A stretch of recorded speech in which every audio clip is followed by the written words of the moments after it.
She said I wasn't family until she heard about the $50 million. She called me not his real grandmother right in front of my grandson. I didn't argue. I didn't cry. I just smiled because I had a $50 million surprise waiting at the dinner table. Sunday dinners used to be sacred, but ever since my son married her Rachel, the daughter-in-law from hell, they turned into endurance tests. This particular evening, as I passed the mashed potatoes to my 10-year-old grandson, he leaned in and said, "Thank you, Grandma." Rachel dropped her fork like she'd been electrocuted. "She's not your real grandmother," she snapped, loud enough to rattle the chandelier. "You don't have to pretend." The room went quiet. My grandson looked like he'd swallowed a stone. My son?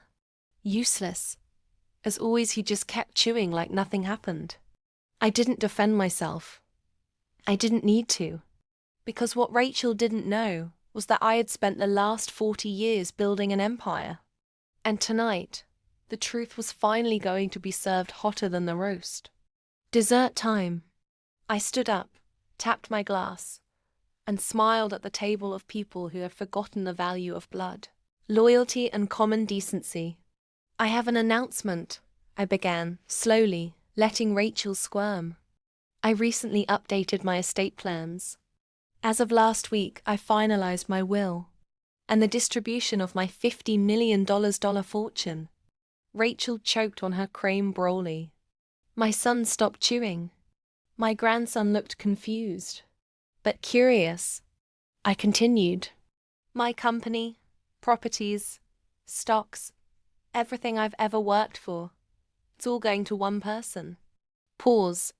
And then I turned to my grandson, reached for his tiny hand, and said, "You."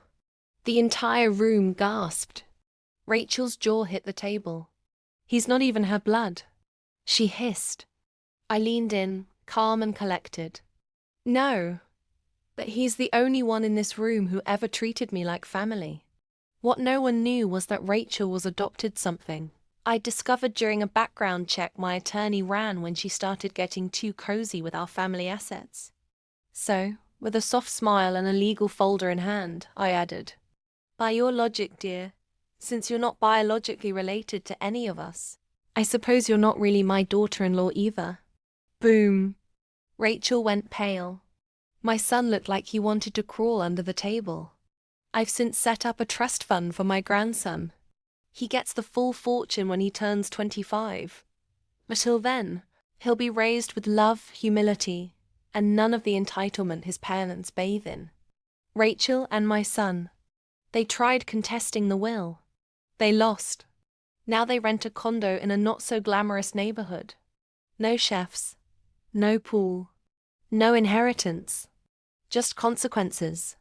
If that twist made your jaw drop, don't forget to like, comment, and hit subscribe for more savage stories of karma, revenge, and family drama.